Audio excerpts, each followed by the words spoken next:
We're live. And we're live. Woohoo! That Woohoo! was easy. Hey, you Campbell clicked the Globe right here button with this Mark. time. I know, I clicked the right button. Yeah. Eventually, And I'll we learn weren't this goofing stuff. around either. It was just like, hey, we That's got true. 5 seconds, Dave. Click. We're 5 live. seconds. Click. Go. Perfect. How's your week going, Mark? It was good. Well, I thought you said weekend. How's my week going? Your week go. We're in the middle of the week. Yeah, we are. It's a Wednesday, right? If you're God, looking today- forward to the weekend, all right. I know how your Oh week's going. man, today felt like a Monday. In fact, yesterday felt like a Monday too. It's just been crazy busy with work, but in a good way. Like I like it when it's active and busy and moving from project to project and checking them off. So it's been great. It's been a good productive week. What about yourself? Pretty much the same thing, being busy, but it's not working on stuff I want to work on. It's working on like I need an email address. I need this and that, and well, it's we're the getting typical bids IT and quotes stuff. and everything. You can't get away from the No, IT I've got stuff. projects stacked up. I mean, I got a project I'm trying to get done, an Exchange migration that is literally 3 years behind schedule because of public folders. So yeah, and it's just been awful. Exactly. Step the game up. Got to get it done by the end of the year. That's what you'll hear from your boss.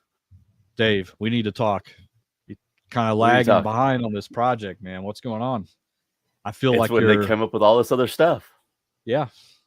It's like, oh, what's more important? This right now. So, do you ever do this in IT land where you get so many priorities, and I'm using those in question marks or quotation marks, and so then you send a list to your boss like, reorganize this for me. Well, they're all important. Yeah, which is the most important? What's on fire and what's becoming a fire? Yeah, right. Yep. It's like top 5 things that are on fire, and then it's like pick the most fire. Yeah. Anyway, we got a big show tonight, so welcome everybody. God, Susan's here, Tammy's here, of course. We got Firefly, and we got a bunch of people from all over the place saying, "Hey, yeah, Proud Monkey and the Jody." Lillian. Larry's here. Awesome. Club Mike V. Hey, Mike. Cohen's Gold and Treasures LLC. I'm gonna have to check that out. That sounds cool. Yeah, good to see you. And Tammy has now been a member for 12 months. Wow, Tammy. Like, I mean, she's awesome. She's my first member ever. And like, I wasn't even like trying to get members. I just set it up and she joined. I was like, now I got a member. There you go. Now you got to step up your game here. Yeah, now I got a few of them, you know? Yeah. Oh, and Tracy Ace. What? Wow. Awesome. Man, we got everybody. So what's the Ace news? Larson, not Tracy Ace. Let's talk about Detroit. You want to talk about that first? Oh, boy. Yeah, let's talk about that. Okay. You're way more familiar with this than I am, so I'm going to turn it over to you. What's the best way to describe what's going on right now in Detroit is a car wreck. So let me start with Motor City, and I shared a little bit of this on my live stream. So what these guys are doing, I got to say, is they're really stretching. They are keeping these casinos open by the management. So the pit bosses, not the dealers. The dealers are part of the strike, but the pit bosses, the upper management of the company, they're all doing these jobs. They have pit bosses make parking cars. They have different management working in the restaurants. Everything that they can possibly keep open is open. But you see, Poker Room is closed. Too many dealers. Casino Valet closed here at Motor City. The sports book is open because that's largely electronic, so they don't need that many people. Promotions is open. Cashier is open. So the cashiers walked out too. So that means management is cashing everybody out. They're dealing on table games. Slots are open. Most of the high limit area table games are closed, but regular table games are open. So they've gotten rid of their high limit table games to have more regular tables open. It's probably because the managers can't deal good enough to be in the high limit rooms. Oh, yeah. On the table games. It's got to be it, right? It has to be it. But then you have most of the restaurants are open. Well, who's serving this food? Doing all the work? Who's cooking? I'm trusting some VP of marketing to make my burger without it being, salmonella laced. The hotel is open. They went to Costco and bought a bunch of frozen meals, and they're in the back. That had to be that, and they're just microwave everything. Yeah. The good thing is that the spa is closed, so at least some guy just happens in giving you your massage that he just, right. I've seen someone get draw massage the line before. somewhere. Right, there's the line. There's a line, and it's the spa. MGM Detroit is being a little more brash about it. They're saying our operations will remain open 24/7. And again, it's the same thing. The management is working there. I mean, they have the Casino Valet closed, which makes sense because you don't want to be parking cars, because that's a lot of extra people.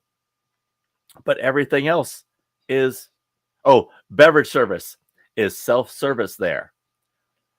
All the drink servers are not the managers. They're not having them do that. It's just self-service. So do you think this is another one of those instances where MGM isn't being totally upfront, like putting in all the details? I can't really read what it says there, but it's sorry. Are they saying specifically? Well, just pinch and zoom there. You should be able to do that. Yeah, well, pinch and zoom. Like I have a pinch and zoom. Oh, you're on you're on PC. I know what you mean. There we go. Here we go. Yeah. Okay. So what they're basically trying to do is show that they can work without the workers. And so how many managers do you think are going to walk out after this, like out of their jobs? Like, screw this. How long can they keep this up? Right. I mean, that's the big thing. Excuse me a second. How long can they keep this up is the question. How many hours? Because they're going to work without days off. They're going to work without, long stretches because they don't have enough staff to man everything. Right. How are they doing this? They're going to have to bring in staff from somewhere else, right? Like another location? I would think. Yes, but I mean, they would have to be. I mean, do they have outside consultants that can do, like, can deal cards? And would that be scabs at this point? I mean, you can't really do that, right? Because they have to go through compliance and even the people that cook. I mean, they have to know the menu. They have to be certified food server license. Handlers. Yeah, right.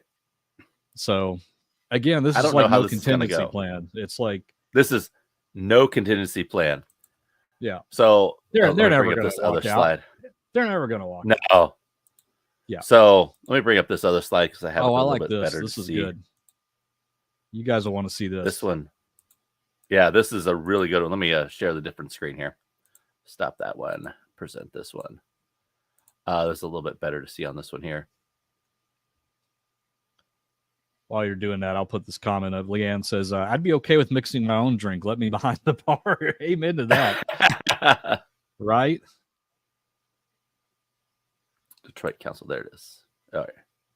That's the same one. Working this out, people. There it is. Okay. So here's a little bit better view of this. This is the casino workers' demands. So this is so exactly similar to what's going on in Vegas, what's going on in the auto workers. They took pay cuts during COVID. They took, whatever they could do to make things work so that they could focus on business and not have to shut down. And it's like the exact same thing. They want all their contracts originally met. They want their money back that they took a pay cut on in order to keep the place going. And this is getting to the point where it's a little ridiculous because you can't say, but we're having problems. Like the auto industry is making billions a quarter. The casinos are making billions a quarter. You can't say we're having hard times. So what's the deal? Yeah, exactly. It's like, I'm not sure what's going on. They're still doing more with less because they still reduce staff and they haven't returned to the regular staff. Yeah. So, this is tough because it's greed is what it is. It's just, it is on the high level, not the individual workers. It's the executives, the management, the people, the owners. That's what I'm talking about. people that are the hospitality workers on the front lines, they are not being greedy here. Like they deserve this stuff. See, so we're from Texas. We do not have a ton of experience with unions. At least I don't. Right. And so, but I do not, neglect anybody from seeking a fair wage and negotiating for that wage. And right. In this case, I am 100% behind these guys because you took the pay cut to make your company last and work. You took a sacrifice, and now it's time to pay up. Yeah. And especially in the wake of so much inflation and everything else. I mean, this is bad. I don't know who's going to last longer, because I know the unions have a pool of money that they get from to support them while they're on strike. It pays so much of their salary. It's not 100%, but it pays them that way. They pay into that and they get paid back out. So I don't know who can last longer. Is it management or is it the workers? I'm really hoping it's the workers last longer on this and get their payday. This is. I mean, they should, and bad, Mark. it's bad. Like it's. I mean, I can't think of any other. I mean, there are examples of this, but the casino is like hospitality central. I mean, you've got the casino is filled with everything: hotels, restaurants, bars, casino floor, the dealers, the slot attendants, like all these people. That's 90% of the workforce, and they're going to try to run those establishments on 10% of the workforce, all the management team and all that. It's not going to last. No. But they're going to try to squeeze it as long as they possibly can, I'm sure. But it's like this all, in my opinion, this all started with the pandemic, because leading up to the pandemic, everybody was just hiring, top level service and all that. Then the pandemic hit, and then everybody had to get laid off or furloughed or whatever the case was. And so they've been hesitant ever since then to kind of get service levels back up. And this just isn't in the casino industry. It's everywhere. I mean, how many times you guys in the chat have had a frustrating time calling your mobile phone carrier or, oh God, I mean, you know what I mean? It is horrible right now. Like it's all overseas, it's all outsourced, and they don't have the information, and you can't talk to a supervisor, and it's been a mess, because I think that they're nervous that something like the pandemic is going to occur again, and they don't want to overhire again. But eventually stuff like this is going to break, and this is what happens. Like when you don't treat these people fairly and they're working their butts off, what do you expect to happen? I mean, this is why they have unions, to protect them. And so I think they should come to a decision very quickly and understand that service levels are king when it comes to a casino operation. I mean, everybody that runs a casino should know that. Like the moment that you slip on service on any level, you may lose that person. And that's not good for a casino. That is not good for a casino. I mean, look what we've been dealing with the MGM hack. They're bleeding people because of that hack. And so they should be, and this kind of a segue into what we're going to talk about next, but it's like, they should be bowing down, and bending over backwards to win these people back. And they're just not doing that. So I don't know. What are your thoughts, Dave? So when we were in Vegas this last week for G2E, I made sure to make it a point to every casino worker, the bartenders, the food servers, drink servers, and especially my housekeeper, because I'm demanding the housekeepers. I made sure to leave a tip every day. And she saw me coming out because I was late checkout. And she's like, oh, thank you so much for the tip every day. I'm like, thank you for what you do. You go unappreciated. We appreciate you. We really do.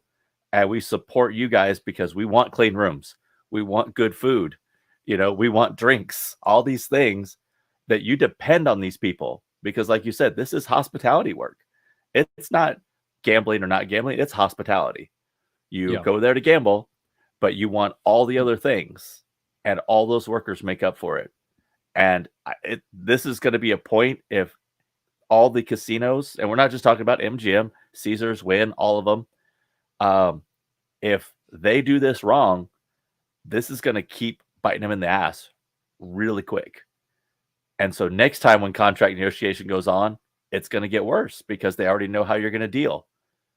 And so this is going to be, I don't know, if this doesn't get resolved in Detroit quickly, and both, not just the casino workers, but also the auto workers, if this doesn't get resolved quickly, it's going to stretch out, and then we're all going to feel it here. We're not going to feel Detroit casino workers, because we don't live in Detroit area, but we're going to feel it from an auto worker's point of view.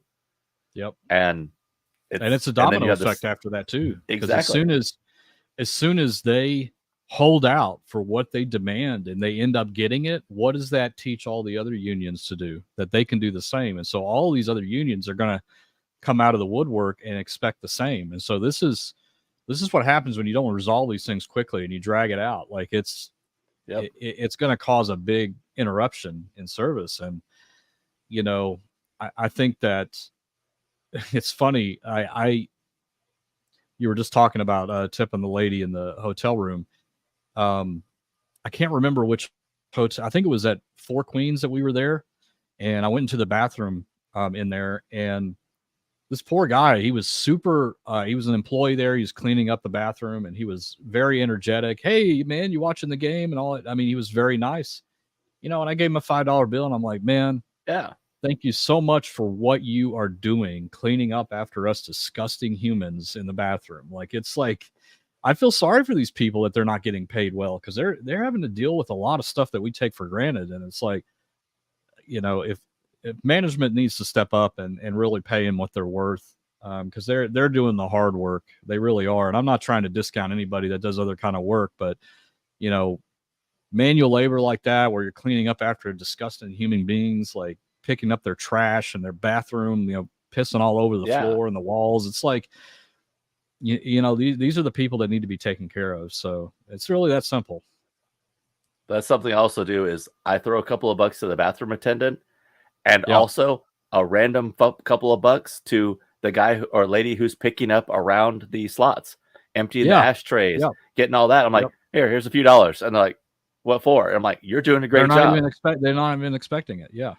Right. It's like, you're doing a great job. That's what, and it's those, those people you don't see. The people they're that invisible. bring you your hand pay, it's like, right. They're forced to do that, and they have to keep a clean station and all that. So, they should be the ones getting the tip money from the jackpots, right?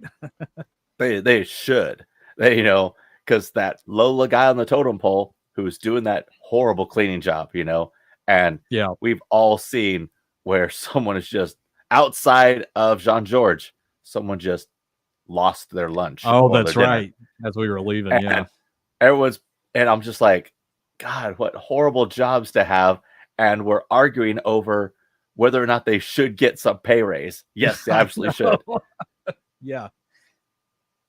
I mean, just like you said, like it's just like you said, like it should not even be under debate. It's record profits for these casinos right now. Mm-hmm. Like if it was in the middle of the pandemic and then everybody was demanding a raise, that's a little bit of a different scenario, because they don't no one would have be the on their money side coming in.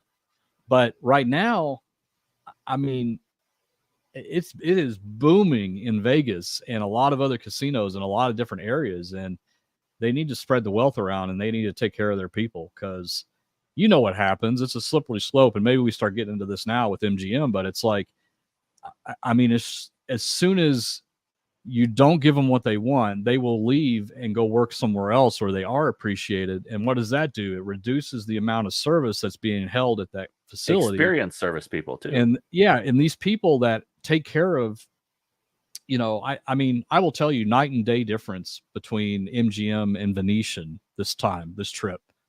There was just a stark difference between the employees on both situations. Like the Venetian was very welcoming and open because they didn't have to suffer through all this. And so this is what could happen. Like, and you got to be prepared for things like this, but I don't know. It's going to be bad. And F1's the trigger right now in Vegas. Yeah, it is. That's what's going to get all the workers their money is F1. Yeah. I mean, it is the perfect time for them to strike. It's the perfect time for them to be under contract negotiations. I know they knew this, because they started this all back in May. They just thought it'd be all resolved before that. Yeah. And I bet you anything, had the casino said in May, yeah, we'll give you what you want, that what you wanted would be a lot less than what it is now. Yeah. Because now it's like, oh, well, now I've got you over a barrel, so we're gonna just get whatever. It's a good time to do it. It's a good time to do it. You're right. Like, dude, they're not letting anybody take time off during F1. Everybody has to work, and so everyone, all hands on deck. You know, it doesn't matter. Even if you've worked your 5-day shift, you're going to work 2 more days. You're going to work during F1 regardless, and that's people you depend on. You depend on these people. It's a good time to strike. It's a good time to strike. I hope they get whatever. Like, I hope they get stock options. That's what I hope. Yeah. Profit sharing, whatever. The company does $3 billion. You guys split 5% of net profit. Let's go crazy. We know it's not going to happen. Like that everywhere. It should be like that everywhere. Like, how hard would people work? Yeah, I don't understand, and this isn't gambling related, but I've never really understand how it's so stacked heavy at the top, and then it goes from this to like this, with everybody that works in this little tiny hole and all these people. It's like, no, I mean, even if you took a sliver of this and split it up amongst all the people down here, it would be amazing for them. And it's just, I don't know. I'm not going to get into it because I'll probably regret saying something, but we all know it's not really fair, and that's just kind of the way it is right now. But we wish them the best, and I hope they get what they want for sure. We're all working class here. I don't think there's any independent billionaires in this room. I don't know. Rick James is in here. He might be. Rick James, that's true. He's very wealthy. He's slot machine wealthy. That's right. That's right. So before we get into the questions, let's have some announcements. I mean, we got news. People have been waiting for news. Yeah, we got some news, guys. So you do I'm know letting that Mark do this because I will give cats out of the bag all day long. No, it's fine. So guys, you probably saw both Dave and I's videos on our channels, and we are teaming up to create a brand new channel. We're not announcing the channel name yet. We're kind of just getting everything lined up. It's already been registered, but we're doing all the legal stuff and getting everything ready before we launch, because we want to go out with a bang and have it be really exciting right from the start. So you guys saw that we were looking for volunteers.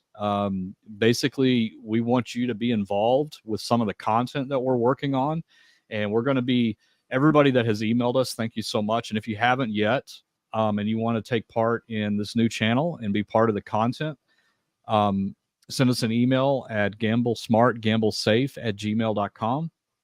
And by doing that, you're not signing up for anything or anything like that. We're just collecting all these email addresses, and then when we're ready, probably in the next week or so, we will send a mass email out privately, of course, to everybody, letting you know what it is that we're looking for. And if you're interested in taking the next step, then we'll provide you details on what to do. But it's going to be very cool. We can guarantee you it's not something anybody else is doing right now. That's why we're kind of keeping it under wraps. We're going to make it very exciting. It's going to be a lot of fun. And maybe even a contest wrapped around it. So you never know what we're up to. But we hope you guys have a chance to send us an email if you want to be part of it. And we'll send out the details as soon as we possibly can once we get everything kind of all finalized on what we're going to do. But super exciting. I've always wanted to team up with Dave. Dave was actually one of the first few hundred of the subscribers on my home slots channel. And that's how I ended up meeting him, is that he became very active on my channel, and then he had his channel and I became active on his channel. And we've always kind of been behind the scenes working on stuff, and we only live a couple hours apart from each other, so that makes it easy we're close by to team up. It makes it super easy because we have a rally point in Oklahoma or your house, so it's like we have filming locations. Yeah. And it's gonna be cool, I'm really excited. There is so much. We're throwing out ideas to each other, and we're like, that's a great idea. And I'm like, man, this would be so cool. And he's like, yes, let's do that. So our next trips, our next trip to Vegas, we already have 5 things we need to do. Our next trip to WinStar, we have 8 things we need to do. Down at Mark's, we have a solid 4 things. We have to get these 4 things done. That's right. And it's just like, whoa, we got to get all this stuff going. Let's go. Yeah. Let's get stuff posted. Like, no, we need a couple of things of content. Okay, fine. I'll wait a little bit. Now we're going to try to get a bunch of content up. So once we launch, it's not a dead, dead channel. We'll just start rapidly posting some stuff that we have in the works right now. But yeah, guys, it's something new, something different, still gambling related, but I think people are going to really enjoy it. And we hope so anyway. And if people don't, see a lot of your still old going to do it anyway. stuff. We're going to have fun doing it. Yeah. That's all. You'll see really us matters. Still playing stuff. We'll still be playing here and there. Oh yeah. You'll see us doing different things. Meetups and WinStar and Choctaw and I think we even need to head out to Shreveport at some point too. I think so. There. And it's that's the thing is that's 3 hours away or 3.5 hours. There's so many places around us that we can go. Oh yeah. And something else? I just thought of this.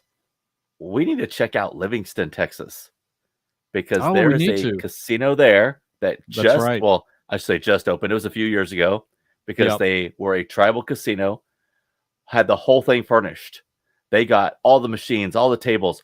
They got everything in there. They turned on the lights, and day one opening, Attorney General showed up and said, "Nope, there are no gaming laws in Texas. You have to stop." And they had to stop for like 4 years until they won a district court case over it. So they are now. That's right. I believe they're open. Open. They are. I don't know a whole lot about it, but people have told me it's just northwest of Houston, something like that. Yeah, northwest Houston. Yeah, Livingston. Yeah, so we definitely have to check that place out because it's kind of under the radar right now. There's not really a lot of talk about it. I've heard a couple of viewers suggest that we head there, so we'll definitely check that place out. Anyway, we're gonna have a lot of fun, guys. Peggy's in here asking for a little bit more teasing, but no, not right, not just yet. We want to have all our ducks in a row, and yeah. Don't worry, there's a lot coming. There is. Yeah, you're gonna like it because it's gonna be some stuff that I've wanted to do a while, and Mark's wanted to do, and and we just have like these crazy ideas of let's do this, let's do that. Yeah, why not, right? and what's kind of cool is some of the ideas are going to be filmed from Mark's perspective and my perspective, and then put together so you see how we tackle problems differently. Right, and that's kind of cool too. Yep. Hey, there's a good teaser right there, guys. That was a good teaser. That was a good teaser, wasn't it? Dave, put that together without coming too much. Lock it up, Dave. Lock it up, Dave. See, I will totally just start saying. I know. No. Surprises are coming. It's going to be awesome. I can't tell this guy anything. He just loose lips. Sink battleships. I want to share with everybody what's going on. I know. Just hang tight, just a little bit longer. Not much longer to go. All right. Well, there's a teaser. Maybe we'll do another teaser at the end. Yeah, let's do another teaser. Yeah, we'll let one more thing slip at the end. So let's you want to talk about G2E? Let's talk about G2E. Oh, let's talk about G2E. Oh my god. The pros and the cons. Let's start with the pros. Cons. Okay, let's start with the pros. Yeah, let's start with the pros. It was awesome seeing people out there. Yeah, that was it. Okay, now for the cons. I really liked hanging out with Simon from over It's a Slot Machine. That was awesome. Fun. I was glad to finally meet Simon. I got a video that I'm posting to the two of us that we saw of the coolest thing at G2E, which was a hot food vending machine. Oh, yes. Of all the things at G2E, the coolest thing I saw was a hot food vending machine. That just kind of sets the tone for everything else. Yeah. The con was the people in the booths. What? We got more pros than that. Really? Oh, there's more pros than that. You think it's just that machine and that was it? We got a lot more pros out of that. Okay. There are some more pros. We got to witness the Squid Game launch, which I thought was really cool. The game looks kind of stinky, but the launch and what they did, they had the people in the uniforms, and I've got some great video of it. I think, Dave, you got some video too. Maybe we'll edit it together. I've got some okay video of it. But I ended up getting real close to the front there, so I was able to see what was going on. But a really cool launch. If you ever saw Squid Game, you would have been amazing. And Susan was actually right next to me, so she got to see it front row too. Although she says she's never seen it. What's wrong with you, Susan? If you watch the show, you're gonna want to play the game even just for a little bit. Yeah, just for a little bit. The game is neat. Like they took the different challenges and games in the game to make those bonus games. Right. And it's kind of cool. They had the musical director of Squid Games was like the secret guest. So that was kind of cool. And the other thing at Light and Wonder was it was a 1 cent 3-reel machine. It was Huff and Extra Puff. Yes. Yes. I told Mark about this game and I was excited about it. And I was like, you got to see this game. It is just such a neat game. It's 3-reel. I got drawn into it instantly. Yeah. It was a great game. Dynamic reels. So the houses come up and everything else. You still have all your bonuses. Right behind us was a casino exec, a buyer for the casino, who was like, who's going to play that stupid game? And we're like, you got to be kidding me. This game is cool. It shows how naive they are. They don't get it. Really does. I could not believe that you buy things for the casino floor, and you have no idea what the people want. Yeah. That was a neat game. And I can't wait to see it. I'll play it. Oh yeah. I give you a little like teaser on what it does, but so yeah, like you said, it has 3 reels. And there's a buzzsaw bonus. So if you get 3 buzzsaws, there's a buzzsaw bonus. It plays a little bit differently than the normal Huff and More Puff. But I think it's really cool how they're using the reels to their advantage, meaning that they didn't just take like Huff and More Puff and put it in 3 reels. They're using the actual reels to do some really cool stuff. Like if the hat lands on the top of the reel, it will cause it to go down 1 position and get another hat, and then cause it to go down again and get another hat. So there's a lot of cool stuff that they're doing with the actual physical reels. I had a lot of fun. I was only able to experience 2 of the bonuses. It was probably 6 or so on the little wheel. Yeah, because there's a buzzsaw bonus and a hat bonus. That's right. But there was a bunch of other ones there that I was not able to see. But yeah, it looks like it's a lot of fun. I hope they do put it somewhere. And then there was the other Huff and Puff, Huff and Even More Puff. Huff and Even More Puff with the gold buzzsaws. Chainsaw. Yeah, buzzsaw. That's right. Yeah.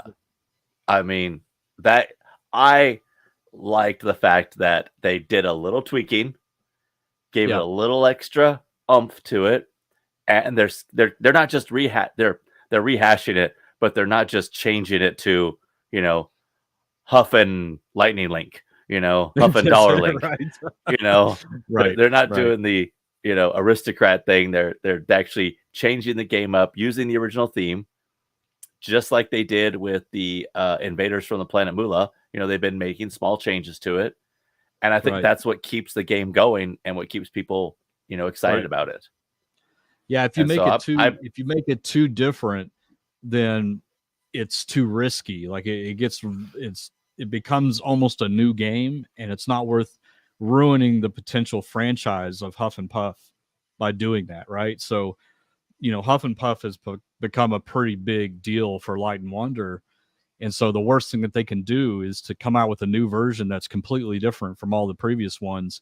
And if it doesn't perform well, then Huff and Puff is dead for the rest of time, because people will associate it with the last one that they played. And so, like Dave said, they nailed it because they kept the same basic like concept with the hats and the buzzsaws, but they just added that extra wheel. It's the golden. If you get the gold buzzsaw, it will actually give you a second wheel, which is like a premium wheel that gives you like extended reels and all kinds of crazy stuff. Plus, they added some really cool thing. Did you see the what was it? The coyote bonus or whatever? The wolf bonus, yeah. The wolf bonus, where let's say you land 2 or 4 hats randomly, the wolf will come out and add more hats to the reels after the spin is done. So they've added some excitement, and that's what you should be doing with these games, is just iterating slowly, adding some new things on top of it. And that's what they did with the original Huff and Puff to Huff and More Puff. You know, they added the Buzzsaw bonus, still had the base game that everybody loves with collecting the hats, but then added the Buzzsaw. So that made it a little bit more exciting, and now they're doing it even more. And I think it's going to be a lot of fun. I can't wait to play it. Not high limits, not a lot of money. It's still all those rules still apply. Definitely check out Mark's channel the other day when he was playing. He went through like $70,000 without a bonus, something like that. Yeah. So check that out because that's the ultimate on the Huff and Puff. That's you know what I was thinking. Huff and Puff does. Yeah. What's up? The next iteration of Huff and Puff, I'd like to see the wolf be the star. Yeah, there you go. You know, make it to where the wolf's the star. Yeah, flip it. Yeah, flip it. You know, that might be something. That's a good idea. That's a good idea. We'll definitely have to check that out. So now, a good idea. IGT had some neat stuff as well. The brand new Top Dollar and the Top Dollar Grand, which Mark had seen previously, and it's totally unfair because that is going to be a fun game. It is. It is going to cause anxiety. Did you change? Because I remember telling you about it, and I think I showed you a couple of videos. You're like, I don't know. How do you feel about it now that you sat there and played it? So I sat there and played it, it's almost better than double Top Dollar or Top Dollar, because for one, you have the chance at not just the top bonus, but a mini and a minor and the major. You know, or the mini, the major, and the grand. You have those choices, and those are random as well, which I kind of like. The Top Dollar Grand, when it makes an offer, it comes up in a random order this time rather than like biggest one, then smallest one. And so another thing that happens, like let's say you get 100 and then you get a 5 and then it pauses and then the other one lights up. And the pause is random. Yes. I am playing this game for free at an expo that a bonus that I triggered myself, and my heart's still skipping a beat waiting for the next offer. I'm just like, you guys have got something here because that was a great addition. And I got to meet my IGT hero. I got to meet Anthony, the designer of Top Dollar. What'd you think of cool him, guy. Yeah. I liked him a lot. I want to go hang out with the guy and play with him. Oh, I would too. I told him my idea and he's like super nice about it and like totally receptive and said, hey, that's something we could think about. I'm like, he could have just shot me down, but hey, quick one here. We got Dollar Dolly with a $19.99 super chat or super sticker. Thank you so much, Dollar Dolly. Appreciate that. Thank you so much. I appreciate so nice that. of you. You guys are awesome. Wait. That's going to keep us in towels. Yeah. Which everyone's saying I need to figure out a Gamble Globe towel, so I'm going to have to figure that out. I think you're going to have to. And they'll only come in 7 packs. Yeah, that's true. I like that. You have to buy 7 at a time. The only thing that disappointed me about Top Dollar Grand is that it wasn't ready to be put out because they had an issue at Yamava. Steve, I saw your question in there. There was they did release it.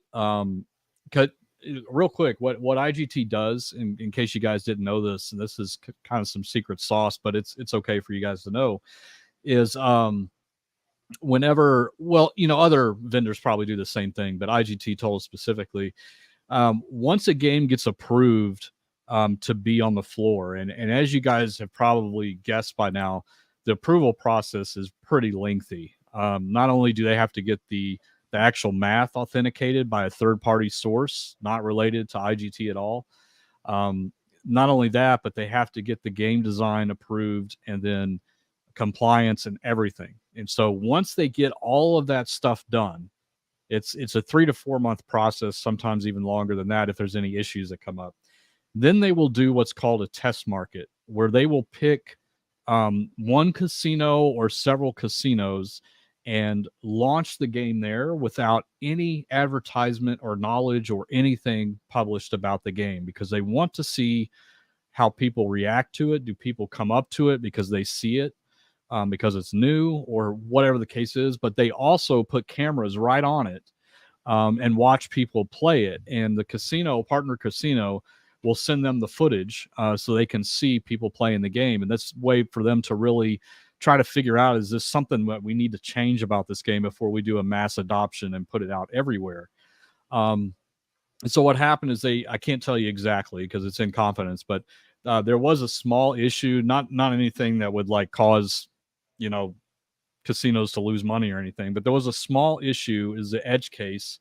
And the edge case is basically something that happens that is really difficult to reproduce. If you guys have ever done like QA or quality assurance in your lifetimes, part of the thing that you're looking for are those edge cases where if you do this and then you do this and then you do this and then you do this, this might happen.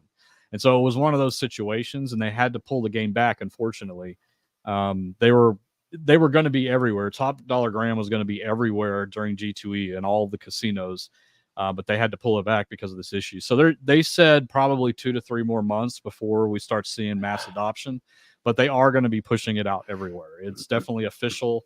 It is going to be coming, and I'm super excited to play it. I asked him, when is WinStar going to get it? He's like, well, yeah, when is WinStar?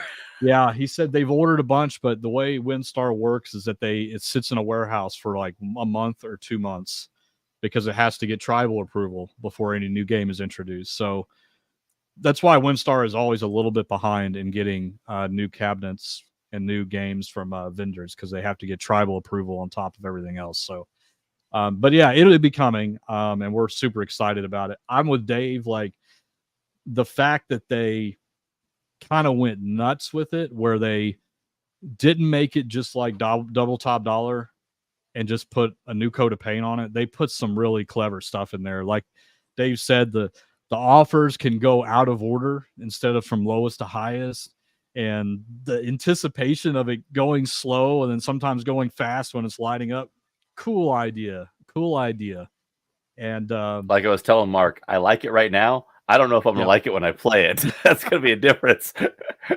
And they also you might hear a completely different story. They brought back the jackpot celebration music. I don't know if you knew that, Dave, yes. But so if you end up getting the grand jackpot at the top, it does the celebration like it used to do on the old ones with the old music and stuff. So they brought all of that back, which is something that they left out of double top dollar for some reason.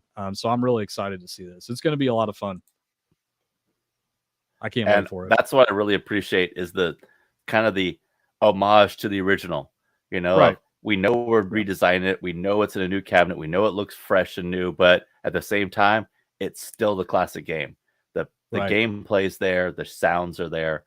I really think that what they're doing with that Diamond RS cabinet, and we saw other examples too, where they're starting to put in little like off-loader games. They're starting to put into the Diamond RS to refresh them. Tons of that there. So I think there's a lot of future there. Yeah, there's the new Double Diamond 9-line. There's they're all basically 9 lines. Now you don't have to play 9 lines, but they're 9-line games. Triple Stars is coming back out. Pink Diamonds is coming back out. They had a really cool, and I think this is honestly the highlight for me, was they are doing some of them with a respin feature. Did you see any of those, Dave? Did you play those? I didn't see the respin. Oh man, I wish you would have saw that. So basically what they're doing is they're taking those base games like Triple Diamond or Triple Stars or Pink Diamonds, and some of them will have a respin feature that is kind of like the VGT machines. The screen turns yellow or red, depending on what kind of respin it's going to be. If it turns red, then it's going to be a win that is like between 5x and 50x your bet. If it turns golden, like yellow, it could be 50x to 100 times your bet. Oh, wow. And so it was really cool to see. And so they're going to be coming out with that too. And basically just you get a win, and then the screen might turn red or yellow, or I think green was the other, or purple. I think it was purple was the other color. And based on what color it is kind of the excitement of now. I wish I would have played it. Going to be. It's going to be fun. I'm sorry you missed that. I should have pointed that out to you, but I think it's that was the highlight for me, is that they're bringing back the old classics. And if you want to play them just like the old classics, they'll be there. Like if you want to play Triple Stars and single pay line, it's going to be there. You're going to be able to do that. But if you want that extra stuff that they added on top of it, it's going to be there too. So Fun stuff. So the other thing I have is Interblock, who last year was like, take it out of here. This year reached out to me ahead of time, and I've got a long video of their stuff. Interblock does the multi-gaming, roulette, bubble craps, all those, self-contained units, but now they're coming out with live units. I've got some great video on that, and they were awesome about that. I mean, they were really cool about directly contacting me and specifically replying to the email I sent them last year that was not nice. It was not nice at all. And so they definitely redeemed themselves in my eyes, for sure. But there were some cons. Oh, yeah. Let's get into those. That's a lot of pros. There's a lot of pros. I wanted to make sure we got a lot of pros in there. So definitely some more pros. The cons, unfortunately, were mostly the same as they were last year. Just very rude people. Now, I'm going to say this with a little asterisk on it. Rude salespeople. They were the ones who were the rude ones. They did not want you recording. They were very not nice about it. Yes. I mean, they're acting like these are secrets that no one has ever going to see.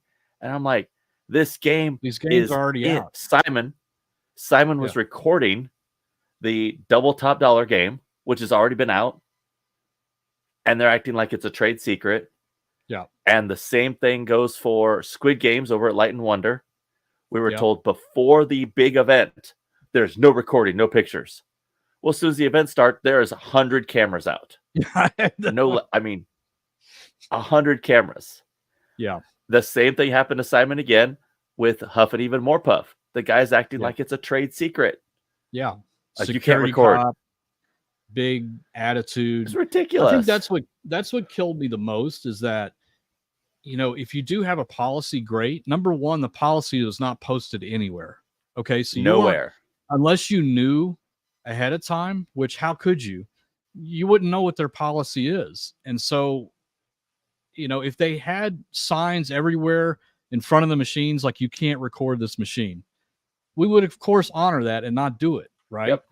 But none of that was there. And everybody was, I know what you mean, but everybody was there and recording, and just the attitude, like they had the security cops come up to Simon and say, stop that. You need to delete that. Right. I mean, that was what they said. They even grabbed her camera at one point. Yeah.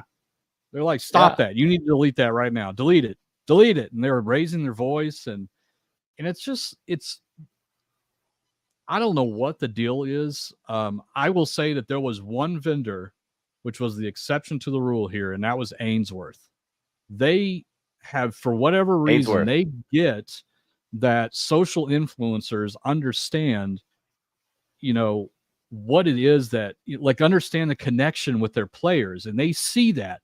I mean, all the way to the point where they created this area inside of their booth for social influencers to come in there and live stream if they wanted to from Ainsworth booth. Like they get it. Like they understand this is good marketing and it's free marketing. They don't have to pay for anything, and who is the ultimate player? I mean, the ultimate customer of these games? It's the player, right? It's not the people buying it. And as you said, Dave, earlier, they don't even know who would play this stupid game. Yeah. I mean, we're the people that are playing it. And so why would you not want to show us what's coming and get the excitement going, And it's really frustrating. Mike even at with Ainsworth, right? Passes. What's that? That was Mike at Ainsworth. Mike. Mike the Trask and then influencer. Yeah, the director, influencer media. They actually have a position for it. He is the influencer media person. And they have thought that far ahead. And next year, we're recording in that booth. We're totally recording that booth. Oh, yeah. We're going to be set up for it. I mean, this is like all of this stuff. Everything at G2E is for the player. Yes, right. They're going to be, they're selling to casinos. That's their customer. But the casino's customer is you. You're the player. So the chairs that they pick out, they have all the chairs there. They have all the chips, everything else. Instead of guessing at what the player wants, they can just ask social media, right? What interests the player? Here's I've recorded all these, and here's what my watch would say. They like these chips, go for that way. Yeah. But nope, they don't do that. It's just, I'll pick it out and I'll take a guess. And I guess wrong. I keep the industry that I always think this mimics the closest is the automotive industry, where you have the manufacturers and then you have the dealers and then you have the customers. The customers don't talk to the manufacturers. They talk to the dealers, and the dealers talk to the manufacturers. They're the ones placing the orders, or in some case, they don't even get to place the order. They just have cars showing up on their lot, whether they wanted them there or not. But it's not because a customer has demanded it in most cases. And so how is the manufacturer going to get feedback from the customer that is driving their machines that they're producing? And they're not, because all those surveys and everything you get, and they pester you about, I'll make sure you give me all 10s. It's like, all that is just a way to make sure that the dealer is selling the machines properly. Like that feedback doesn't get back, because if you give anything less than a 10, they're going to call you up and say, oh, can we change it? Can we get it to change it? Can you change it to a 10? Because we really need all 10s. Like, oh, have you guys ever been through this before? I've got a big story about this. Go for it. So, up until a couple of years ago, I drove a Mini for the last 10 years, a Mini Cooper. Minis are quirky. They're weird cars. They're small British designed cars, which means they aren't exactly what you call, popular. They're popular in a small niche. So the door locks and windows up and down are on the center of the console. If you have a drink there larger than a Coke can, you can't get to it. You have to wiggle your finger around to get to it. The Speedo is huge in the center. Since the original Mini, it was in the center of the dash, and it was monstrous. I mean, not in the center of the driver, to the center to where everyone's looking at it. Yeah, I remember. And so Mini came out with a car called the Countryman, 4-door SUV, small SUV, super popular. Well, all of the dealers took all of the little things that people have said and went to Mini/BMW and said, this is horrible. This needs to be changed. That needs to be changed. That needs to be changed. They took away the center Speedo. That's gone. They put the door controls and locks on the door itself. And I'm like, now it's just any other car. It's not the same. You have changed the car too much. And now it is no longer a neat little car. It's just another BMW. It's just another Toyota. Yeah, it's just cookie cutter. And that is the same exact thing. You have the small percentage of people designing all these things or deciding how these things get built. And then we as the consumer, we just take it because they're guessing. Check it out. Here's Izzy. Oh, there you go. Actually, I was talking about two cars. I own a 2007 R56 with the N14 engine, and I owned a 2013 R56S with the N18 engine. So there you go. So we'll speak Mini real quick. There we go. So I'm not full of it. I was also president of the Metroplex Mini Club here in Dallas, Fort Worth. All 6 members. Actually, at one time we had nearly 400 members. We were one of the largest clubs in the country. Yeah, that's pretty good. That's awesome. But that's a prime example of how consumers don't make the decisions. I actually have proof of this. Car infotainment centers. This is proof that customers' feedback do not get back to the designers of, because those things are horrible, and they've always been horrible, and even the new ones coming out are horrible. And anyway, that was a long analogy just to say that that's what the slot machine. We got there eventually. We came back. Like. Yeah, I mean but it's the same thing. It's like these manufacturers put on this big show, and they're trusting like people that don't even play slots. Now there are exceptions. Like in IGT, I know a lot of them, including Anthony, go to the casino all the time and play their competition and play their own games too. there are exceptions to this, but the large part of the people making the purchasing decisions are just looking at graphs and data and coin in and coin out, and they don't care about anything else unless it's on paper. And so how are you going to be able to make a decision on a game that has not been proven yet if you can't get the feedback from the people that are going to be playing it? Like, you know what I mean? Like, why don't they leverage social influencers to drum up excitement about a game? At least let them know it's coming and get feedback from it. Like, why would you not want to take on that? And I think Ainsworth is the closest to this. And I think they will actually start to do that. Will they start to do, more integration with social influencers to get like future game ideas out to people and let them provide feedback? Would you play this game? Was it confusing? Could you figure out how to get the bonus without looking at the rules? Like all these different things, that's important data. But the people that they're pitching these things to at this event, they're for the large part, a lot of them just don't even know. I mean, what the hell? They're just listening to a sales guy, just like a manufacturer to a dealer, saying, "Oh man, you got to put 50 of these on the lot because these are the strong performer." They're going to sell. It was 130% last quarter across North Texas, and that's what they look at, and that's what they're making their decisions on. But they're not even factoring in whether people want to even drive the damn thing anymore because there's problems with it, or the infotainment center sucks, or the AC doesn't work well. They're not even listening to that stuff. They're just listening to what the sales guy is telling them on paper, and that's never going to last. Like, that's the old way of doing things. So I was hoping that this G2E would have been different, but unfortunately, is more of the same. And honestly, I think it was a little bit worse because the attitudes on top of it, even with a press badge, it didn't make any difference. It didn't make any difference whatsoever that you had a press badge. They were still in your face. So last year, I was actual media. I was editorial media. This year, I was influencer media.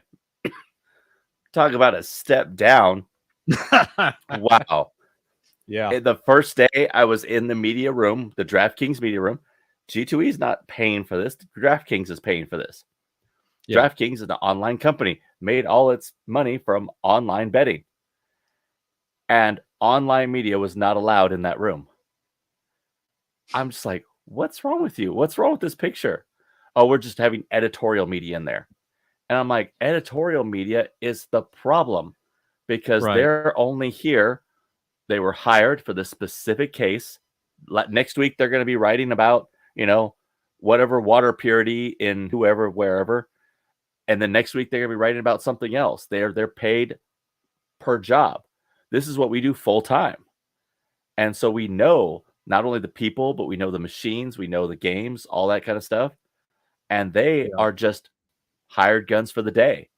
So I think that would be a better use of their resources to, work with those social media, channels. And I really hope next year's different. I know it will be at Ainsworth. I know Ainsworth's going to be different. They'll definitely be different. But it's what about everyone else?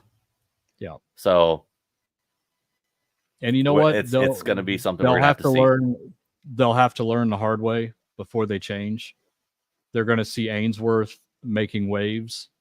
And they're going to want to mimic that, but by then it might be too late. I mean, everybody's going to remember the time that you went to Light and Wonder and wanted to show off the brand new game and had a security guard in your face saying, stop recording, put it down.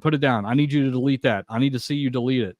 It's like that's what they're going to remember. And then they're not even going to go to the Light and Wonder booth anymore to film. And you've lost it. Like, you've lost your opportunity to get free advertising from social influencers. And it's just, they just don't get it. They don't see it yet. I've got a plan for next year. It's sad. I got a plan for next year already. If Light and Wonder or IGT has the attitude, I'm going to stand outside their booth and zoom in and talk about games. There you go. I'm going to be that guy. Actually, you're not technically in the booth. Yeah, you're not technically in the booth. But I love it. If Ainsworth is watching this, you reach out to us. We want to work with you guys. Totally want to do that.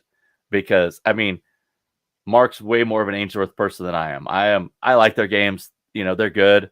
That that start bonus button has got to go away. That is horrible. Every time now it gets me. The new cabinets did get rid of that. It's still there, but you could start it with the spin button. I literally sit in front of the machine, like tapping it, trying to figure out why the bonus isn't going. I'm like, that's right. This has the start feature thing. Then I hit it. Yeah. That's 3 times now it's happened to me. Mark was there for 2 of them. Rick says just bring covert cameras. Now we were even doing that. Like Simon was in the middle, and we were like on both sides like this, like making sure nobody could see her. And he still came around, saw her doing it. It was just awful, is what it was. Just handle it. Handle it differently. You know, excuse me, ma'am. Be polite. I apologize, but we don't offer recording unless you go up to the front and get permission. And then if so, we will welcome you to come back and film this. Yep. That's all you have to say. But hiring rent-a-cops to come in there and be in your face and to be aggressive without even giving you the opportunity to explain yourself, that's no good. That's no good. It was no good at all. Yeah, that's not. And I really hope raising that, your voice and all that.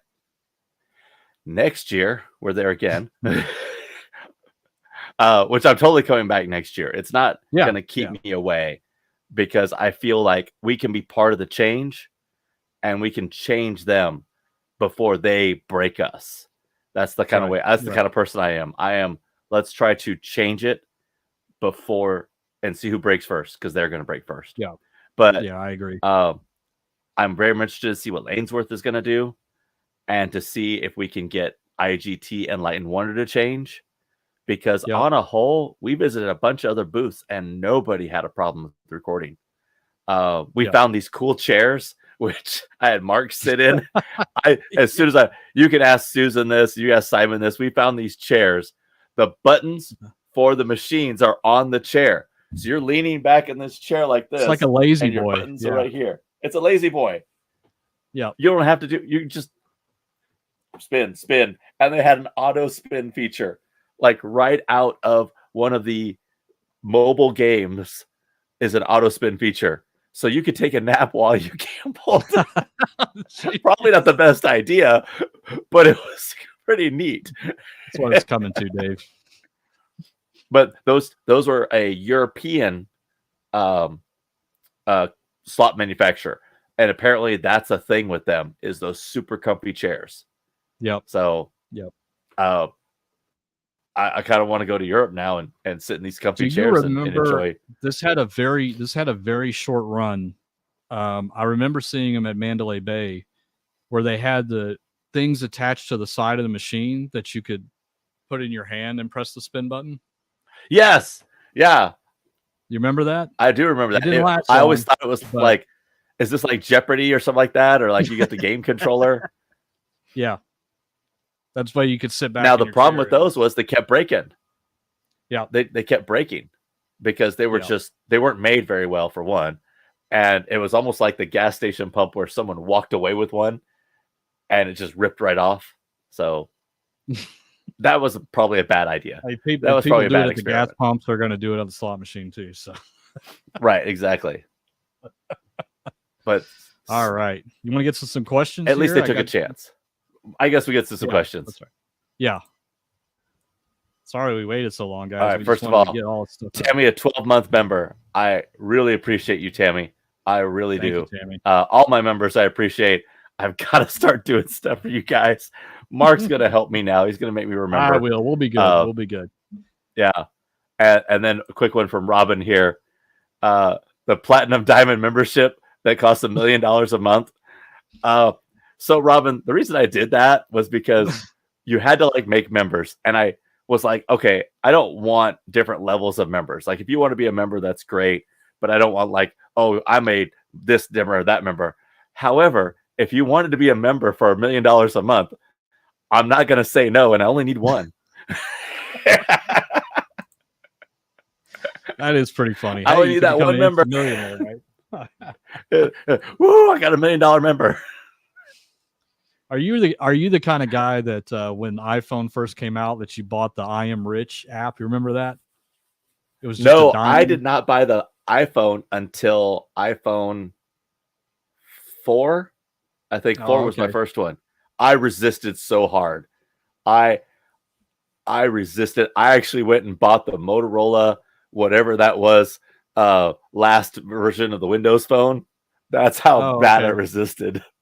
I regretted that purchase from the minute I got it.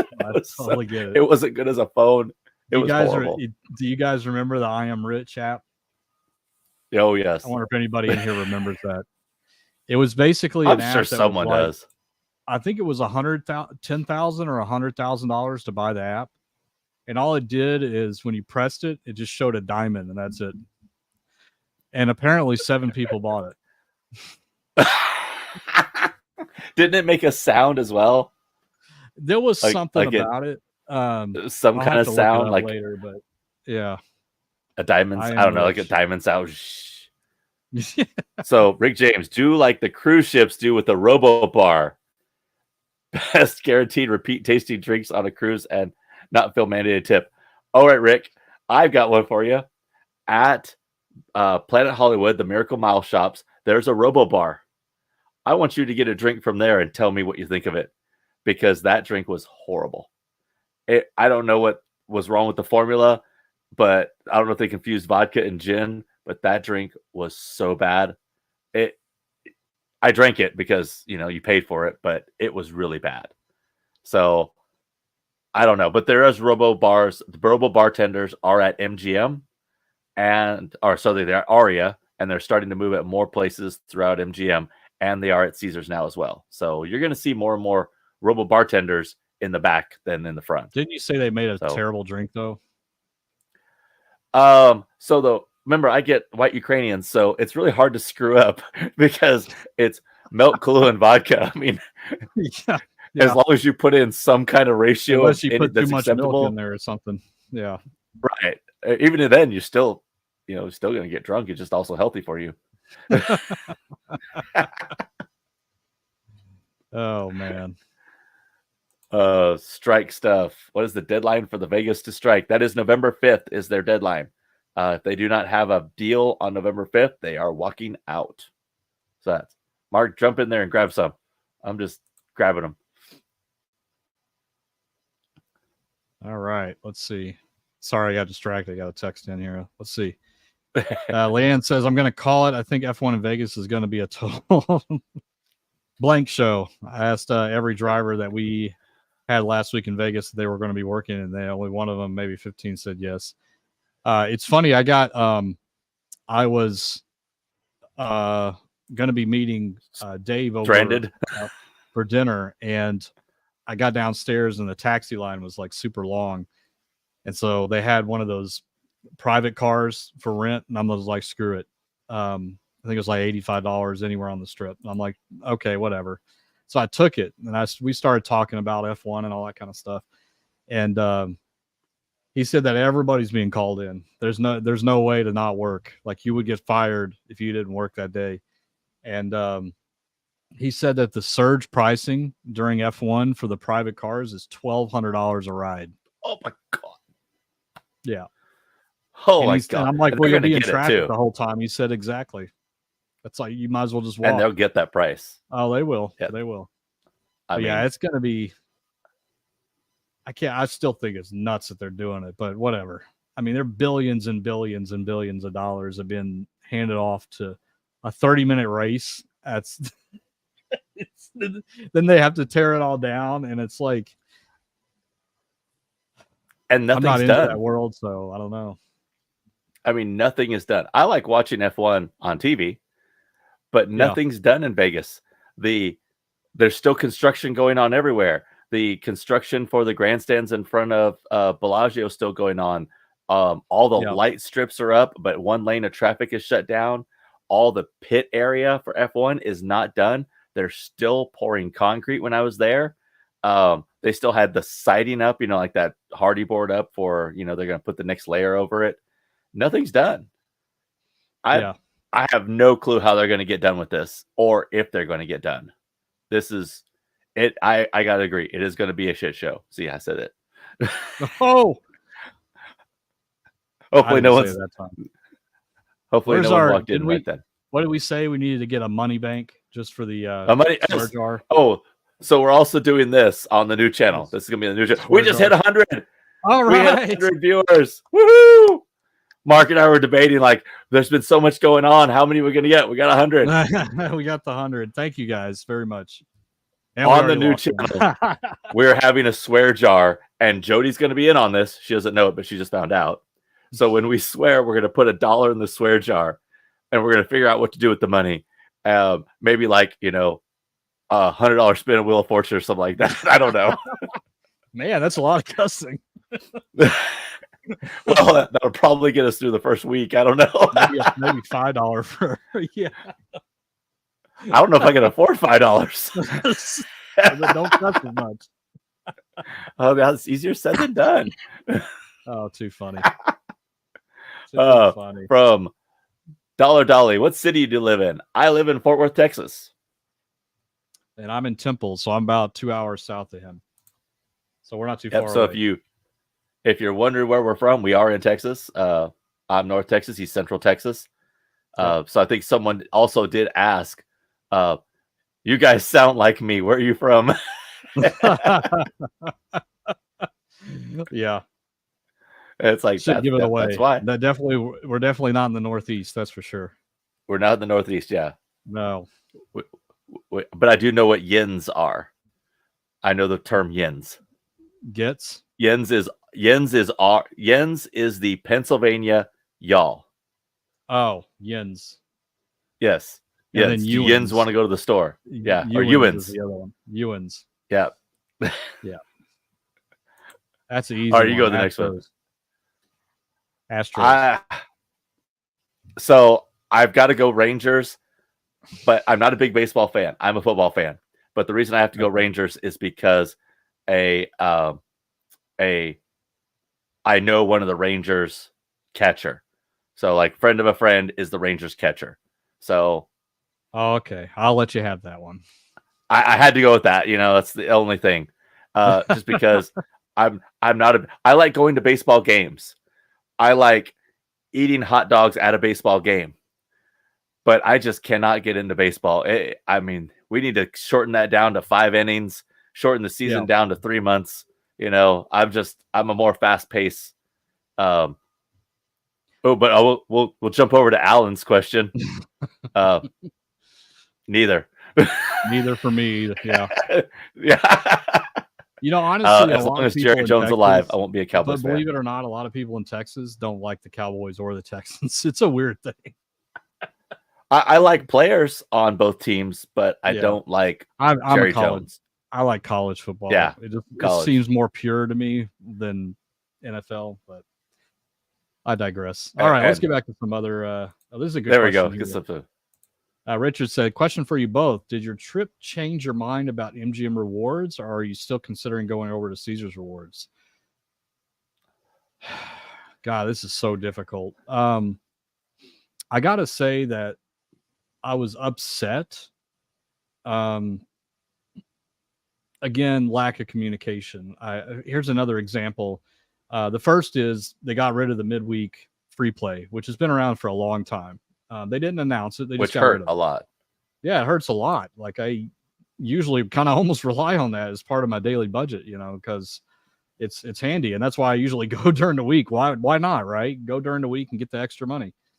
So that hurt a little bit. The second thing is, when we were there, we went to the deli in New York, and I always pay there with express comps. I've always done that. And as soon as I got up there and I handed her my card, she's like, "Oh, we can't do that. You can't do that. It's not working. Did you hear about the hack and all that stuff?" I'm like, "Yeah, that's fine." I'm like, "Forget about it." Did you hear about the hack? Yeah, I heard something about it. And so I paid for it. And then after I paid for it, she said, "Well, you can charge it to your room." I'm like, I already paid for it with my debit card. Like, I could have had a free meal there.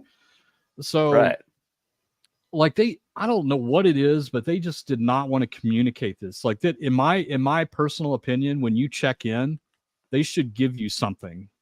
Here are the things that are working or not working. We apologize for the inconvenience, just so you don't get caught off guard like that, because everybody that's been going to Vegas for a long time gets used to these things. And the thing that is making me change my mind about MGM rewards is just the way that all of this was handled communication wise. Like, again, it sucked that it happened. Could happen to anybody, but their communication was horrible, and it still continues to be horrible. And I don't understand how a company that big cannot see that or cannot witness what it is that they're doing to people by not communicating and being transparent. Like, it's catching people off guard is not going to be a good way to retain them back after an event like this. And I mean, I got to say, my host, my old host at MGM is over at Venetian now. And he said, hey, come over here and check it out for a night. So I went over there and checked it out, and I loved it. I had a great time. That room was nice. The room was nice. It's way over the top. Not something I would want. It was bigger than my house. But he wanted to show off the property, and, you know, we wanted to do some filming there anyway. So, you know, he said, come check it out for a night and see if I can win you over. And I got to be honest, I might stay at the Venetian again next time, because it was a really pleasurable experience. It opened my mind that there are other things, but I got to be honest, the lock-in hurts because I still have comps left over at MGM that I need to use. And Jody, we're going to Vegas by the end of the year to use those comps. There, you're on the hook now.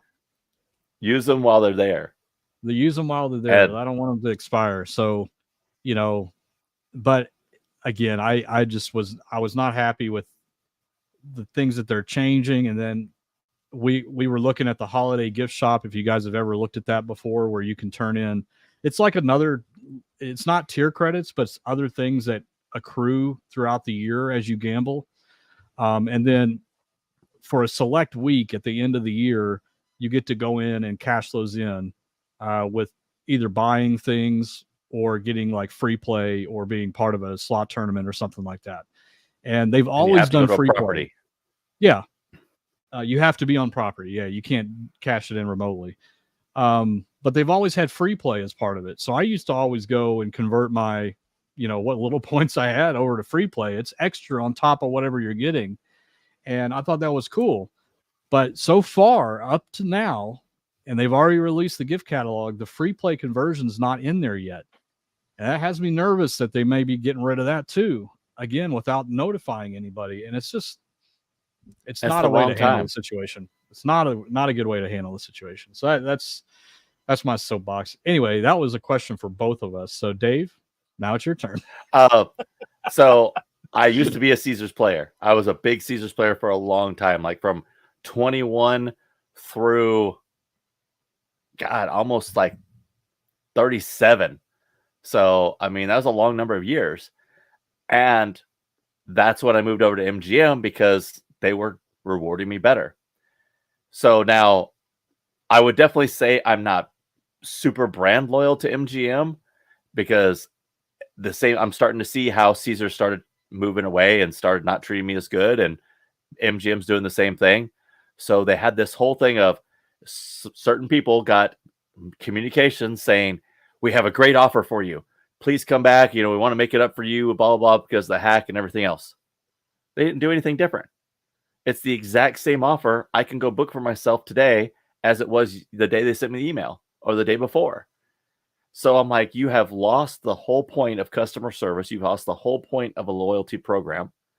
And so I'm not really, I'm going to stay here. I like gambling over Venetian. I liked it a lot. I got moved from their standard, whatever it was, to Premier. So that was kind of nice. I don't know what those means for my offers, but we'll see in the next couple of months how those develop. And when I go back, I'm going to try to go back in December. It's looking kind of tight, but if I can go back with you guys, I would definitely like to cash in some of my very meager points and see what I can get because I did let some expire last year. And I do think it's kind of bad that you have to be on property to cash those in. I don't see why we couldn't do those online version. Well, I know why you can't do them online. Yeah, of course. They're banking. They want you there. Yeah. Yeah. They want you there using your gift points when you're probably going to lose more money than the gift points are worth in the first place. Yeah. I mean, it gets you back in there. So, yeah. Yeah. But we're definitely going to see on the table is hard. No matter how much it is, it's hard. I'm not going back to Caesars though. I'm definitely not going back to Caesars. Yeah. I'd go to the Venetian Except for the before I go to buffet. Caesars. Oh, The man. buffet. Oh, That okay. shrimp, man. Quick side thing on this. So Yes. Mark is not a buffet person. I took him to the Caesars Bacchanal buffet. Mark, go from there. Oh, man. Michael and Dave came back and they had plates like filled to the top with stuff. And I was still walking around trying to figure out what the hell I wanted to eat. Cause it's like, I could not make a decision because it's just every kind of food imaginable is there. And it all looked amazing. But is it the boom boom shrimp? What was it called? Bang bang shrimp. The bang bang shrimp. That stuff was so good. So good. So I got a big plate of that. And then also, what else was there? There's the crackling because they have the whole roast pig. Yep. Yeah, the line for the brisket was a little too long. Otherwise, I would have waited for that. But the street tacos were good. Did you have any of those? Yep, a street taco. They make them by hand right there when you order them, and you can get them any which way. It's like an omelet station for tacos. Yeah, it was on point. I hope you have more points left over so we can go there again. Oh, I definitely do. But so I'm a buffet pro. Okay, so I'm like, I am buffet pro. They're like this buffet, amateur, because for one, didn't eat all day. I was ready for this buffet. This is a $90 buffet, so I am coming prepared. And I start getting my plate to start with my bang bang shrimp, start with my Asian section, move toward, get the roasted pork with the crackling, go a little bit from the charcuterie area, keep moving on, get tacos, prime rib, all that. And so I just keep coming back with plate after plate, like, what are you doing? I'm like, this is my only meal today. This is what I'm eating today. If I were to guess, guys, I think he probably ate around 3,000 calories worth of food. Oh man, I hope I get more than that. I got my money's worth.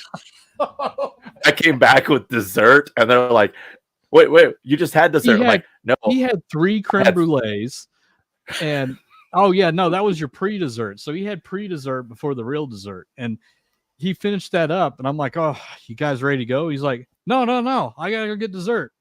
I gotta get dessert. Oh my God. I love that buffet so much. Eat, man. Oh my goodness. That buffet is so good. And it's just every time I tell people about it, they're like, it can't be that good. I'm like, oh no, it is that good.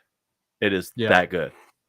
Yeah. And man, now I'm getting hungry just thinking about it. Should have eaten dinner. I know. If you had 2 desserts, you definitely had more than 3,000 calories. Oh yeah. I had gelato, 3 creme brulees, the panna cotta, the tiramisu. There was a cookie in there, I think. I didn't get any muffins or anything like that. But yeah, I mean, my pre-dessert was actually some things on the brunch menu because we went right in between lunch and breakfast. Oh yeah. And it was like a French toast, a s'mores French toast, no, s'mores pancake, and then a whatever caramel something French toast. Oh man, that was so good. I can't believe you. It only takes life off you at the end of your life. It's not taking the middle years. Okay. So enjoy it while you can. I didn't lose any time in my 20s. I'm losing those time in the 80s. Okay, so I'll be okay. Yeah. Well, the time in your 20s was lost to your Coke addiction. That's true. Not the other kind, the drinking kind. Yeah. Oh no, not the drinking kind. I don't know. I didn't have that problem. Well, guys, it was literally really funny. We were all sitting down eating, and we were talking. I don't even remember what we were talking about. And out of nowhere, Dave says, "I used to have a bad Coke problem." In Vegas, I said he used to have a bad Coke problem. So quick story. He didn't clarify. I used to work for a company, and one of the contracts we had doing laptops was the vendor paid for, the customer paid for all the vending machines. So your snacks, your drinks, and all that was just paid for. So it's free. You just hit button, got it. So one day during like an 8-hour shift, I'd had a few Cokes, 12-ounce cans. I was starting to feel kind of bad. I was like, I'm not feeling too good. I don't know. I just don't feel. A buddy of mine's like, "What's wrong? You okay?" I'm like, I don't know. I don't know if I'm having a heart attack or what. And he's like, "How many Cokes have you had today?" I'm like, "I don't know, maybe 5 or 6." And he's like, "There's 10 on your desk." They go through my trash can and pull out 36 total. I had 36 12-ounce cans of Coke within a 7-hour period. That was a lot. Wow. But that was my worst. I kicked the habit after that. So every once in a while, I'll have a drink and you'll just see my eyes light up like, oh, that's the good stuff. Yeah. I can't have it very often, but oh man, I remember it. So yeah, I tell everybody I used to have a Coke problem, and they can make assumptions from there. I almost want to say that if you had the other Coke problem, it might have been easier. It might have been easier on me. I guarantee you those 36 Cokes in a day took more time off me than those 3 creme brulees. Probably would have been, your heart would have been safer with the other Coke. It might have been. Jesus. But that's my Coke story now. There you go. You guys heard it here first. Boy. Sam I Am's got a great comment here. So go to gamble, stay because of the service, and return because of good service. Now service there's probably in the trash, so they're going to lose customers. Yeah, that's the formula, right? Very true. Yep. That is the formula. That is exactly it. And so, customer service just gets pushed by the wayside. It's really bad. Customer service is why I return places. It really is. Well, especially there, like that's what it's all about. Like you go there to escape like reality for a little while and get service. It's fantasy land. It's fantasy land, right? And so if that goes down the toilet, why the hell do you even go out there anymore? Just gamble? No, that's not why you go out there. Like you don't go out there to gamble. You go out there to eat up all the comps from your past gambling. That's right. That's what you want. You want to have a good experience doing that. So I want to gamble with bad customer service. I'll go to WinStar. Yeah. Yeah. You can go gamble at your local, let's go. It's KF Chung here. All the managers that are doing all the work will realize how important the regular workers are and the experience they bring to the job. They'll come to appreciate all the regular workers, what the regular workers bring. That is exactly true. They do that job for a week. They are going to really feel it, especially the ones cleaning the rooms. I have heard some nightmare stories from housekeeping. Like, just people are nasty and they're horrible. And one manager has to clean up after someone that has drunk too much. That's absolutely going to be a thing. Yep. Ugh.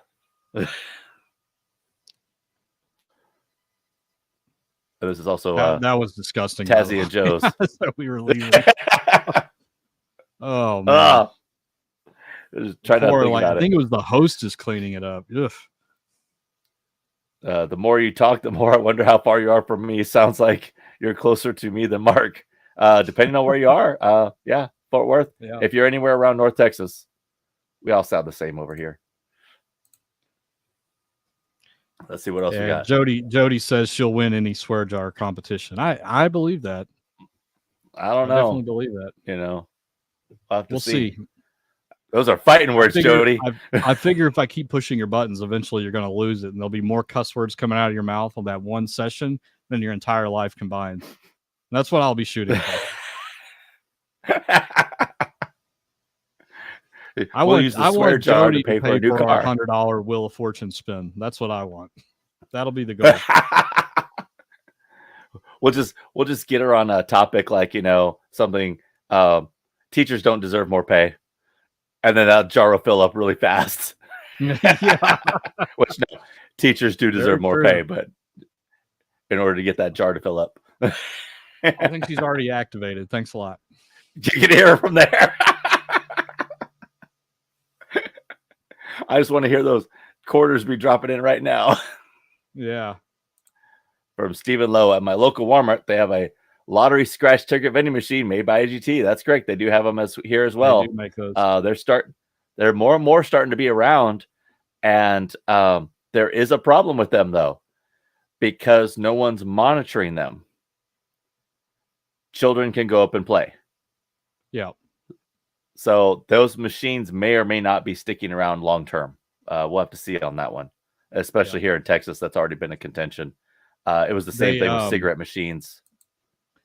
And believe it or not, the slot machine business from IGT is actually a very small portion of what they actually do. They do a lot of stuff, not just like the scratch ticket, but they handle the actual systems, the lottery systems where you print the tickets out. I mean, IGT is huge. They have a lot of divisions. They do cashless payment systems as well. They do a lot. Yep. Oh, something else that next year I want to get a video of. They had the big money counters there, like the cash counters. It was huge. It was like went all across one wall, and this one machine sorted a stack of cash like this, and it included fake bills, different denominations. They put it in, sorted it all through. Put it on the other side. I did. See that's just neat stuff. Like, I just didn't watch their booth. Like yeah, I was like, oh man, I feel like I'm in Ocean's 11, and they had real cash, a stack. It was ones, but it was a stack of real cash. So I think that I did see that. That was cool. I love that automation. Next year, I'm gonna record that because literally, I was just in awe. I was just, whoa, staring and watching them. Should have gone up to him and said, "Hey, can I record this?" That's the stuff I like. And I'm still low. Yes, there will be some footage of G2E. I will have a video for that next week for sure. Maybe this week. It will be that hot vending machine because I thought that was really cool. Yeah, I was a fan of it.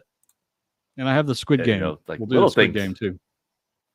Oh, the Squid Game too. Yeah, you definitely had the better video of that. It was like 4 minutes or so. Really cool. That the countdown and everything they had. Oh yeah, so cool. It was fun. Like, it was fun. I really liked it. And from Club Mike V, remember his poker game runs several times a week. Go check that out. I think Japan has always had hot food vending machines. Never been, though. There tends to be a vending machine for everything. This is true. I actually watched a YouTube the other day of this guy eat all his meals in one day out of vending machines. I saw that same YouTube video. I saw that same YouTube video. He took a. If I ever go to Japan, that's what I'm doing. He rented a car and took it down to the vending machine area, and there's like 50 the vending machine district. Yeah, and like it had everything. It was insane. But actually, on the video, I actually mentioned that these are things like they've had in Japan, and that we're just now getting them here.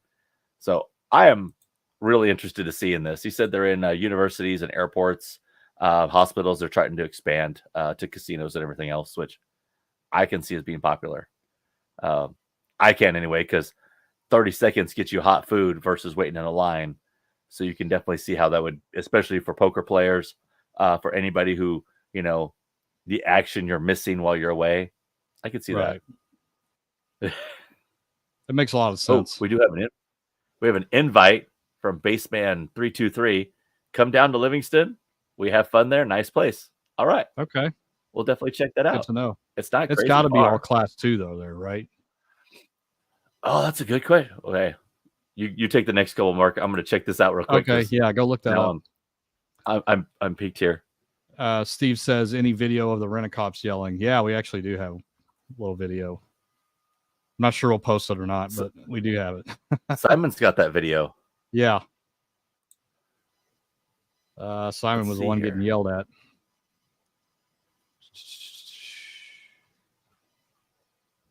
All right, guys, let's go through other stuff here. Link to the new channel. That'll be coming soon. Don't worry. Soon. Hang tight, guys. Hang tight. We're trying to build the suspense,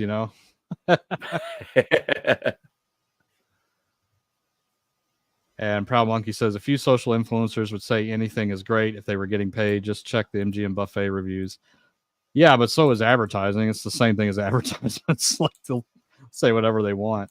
But there are a few social influencers out there that'll I'll be honest about it. I think it's more about, letting people know that it's out there. And then if they want to do like a closed door focus group type thing where they get true feedback, then, that's something social influencers can do, leverage their audience because they're active gamblers, right? That's who they want to tap into. So,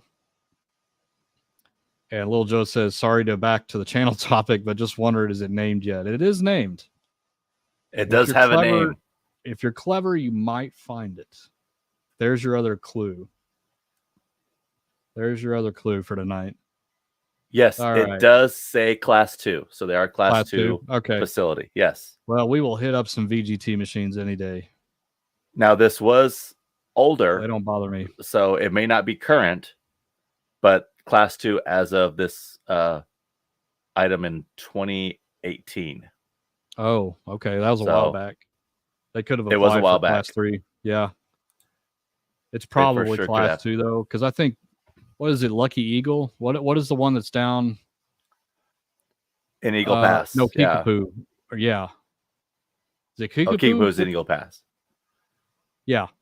I think that one's all Class 2. Yeah.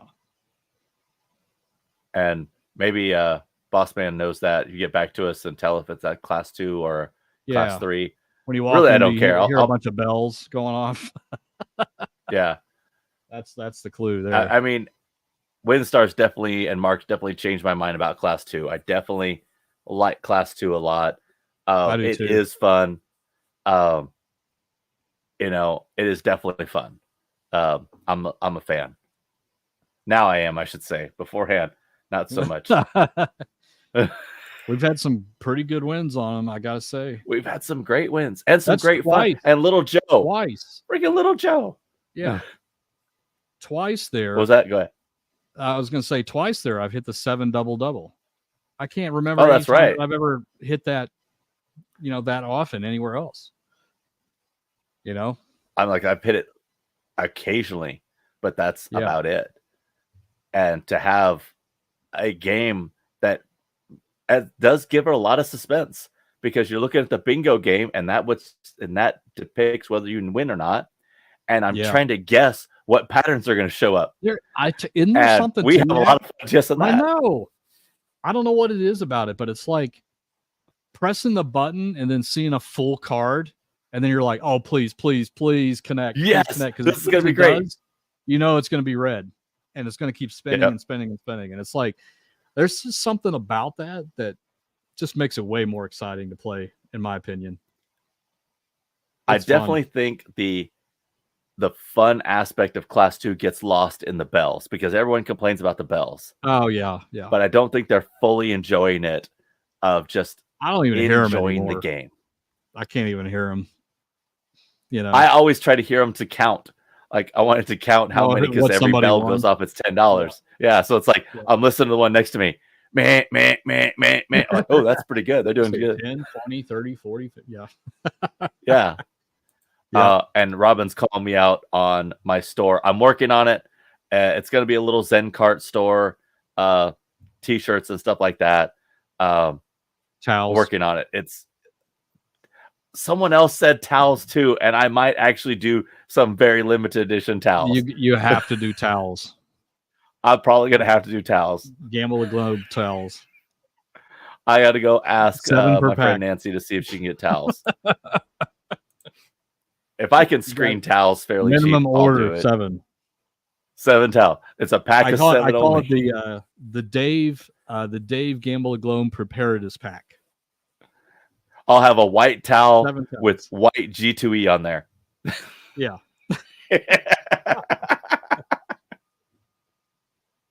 Or you could put the logo kind of in the middle so you can wipe your ass on the logo. Oh, there you go. Yeah. Hey, if anyone wants to use it, from Firefly.